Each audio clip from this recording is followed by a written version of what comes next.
Hello मैत्रिणींनो, हे बघा सकाळी सकाळी पडतो आहे पाऊस, त्यात एवढा हवा.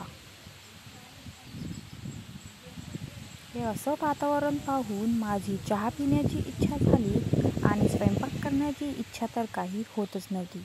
तरी जबरदस्तीने घेतली कढई, त्यात टाकले तेल आणि काहीतरी वेगळं करायचं म्हणून त्यात सोडली डायरेक्ट भेंडी आणि ती अशी छान तळून घेतली. दुसरीकडे घेतलं मिक्सरचं भांडं, त्यात टाकलं लसण, थोडी टाकली सोप, मग टाकलं थोडे धने, मिरे, मिरची आणि कोथिंबीर टाकून हे केलं असं मिक्स करून त्याच कढईमध्ये तेल टाकलं, थोडे जिरे टाकले, मोहरी टाकली, तो मसाला यामध्ये टाकून दिला. छान यामध्ये टाकलं हळद, मिक्स करून घेतलं. ज्याला तिखट एक्स्ट्रा पाहिजे असेल त्यांनी यामध्ये ॲड करू शकता. थोडं मीठ टाकून हे मिक्स करून घेतलं आणि त्यात टाकली तीच भेंडी जी मी मगाशी भाजून घेतली होती. या पद्धतीने भेंडी केल्यास खूप छान टेस्ट आणि मस्त असा सुगंध येतो.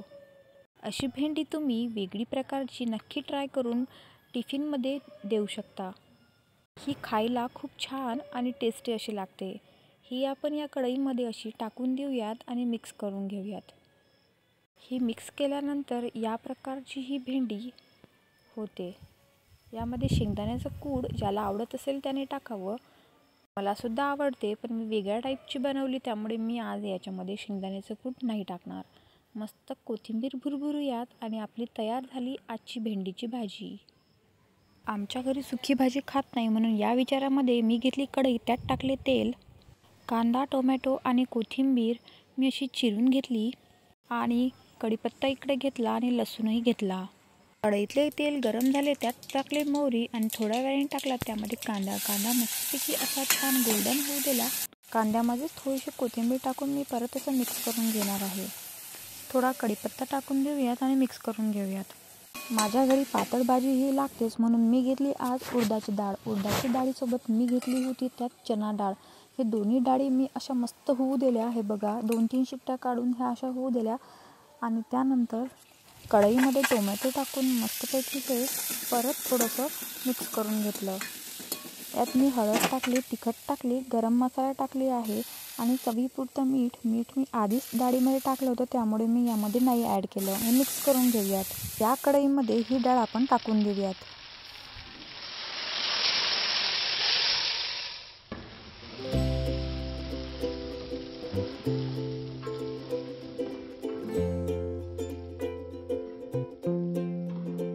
एक चमचा तुपाचा घेऊन हा चमचा टाकायचा आहे त्या डाळीमध्ये आणि असं मस्त मिक्स करून घ्यायचं आहे.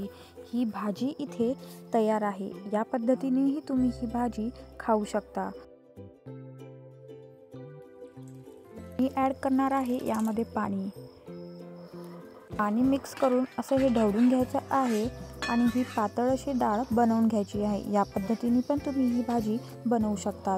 दुसरीकडे मी पोळीसाठी हा नवीन कापड घेतला आहे. हा कापड जिथे रुमाल असतो ना, तो रुमाल मी इथे घेतला आहे व्हाईट कलरचा. हा कट करून घेतला आणि हा नवीन कापड तुम्ही पण यूज करू शकता. हा कॉटनचा असतो आणि खूप चांगला असतो. यामध्ये पोळी खूप नरम राहते. भाजीला मस्त अशी उकळी आल्यानंतर आपण यावर झाकण ठेवून देऊयात. गॅसचं बटन बंद करून घेऊन दुसरीकडे आपण चपातीची पूर्ण तयारी करून घेतली आहे. पटपट अशा सर्व चपात्या आपण करून घेऊयात.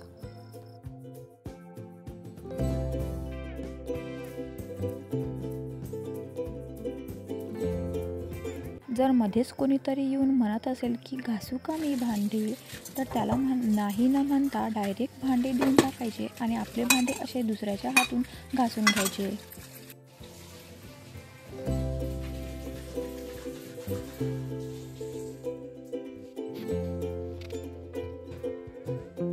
आपण इथे गणपती बनवणार आहे, तर असा एवढा गणपती माझा झाला आहे तरी बराचसा हा बाकीचा आहे. गणपती यावेळेस बसवायचा कुठे, तर मी ही जागा इथे चूज केली आहे आणि माझी थीम या प्रकारची यावेळेस स्पिरिच्युअल आहे. आजचे जेवण जवसाची चटणी, उडदाची डाळीचे वरण आणि भेंडीची भाजी, पोळी आणि थोडीशी खिचडी आपण तव्यावर फ्राय करून घेतली. मी एन्जॉय करते. तुम्ही पुढच्या व्लॉगमध्ये मला नक्की भेटा. थँक्यू.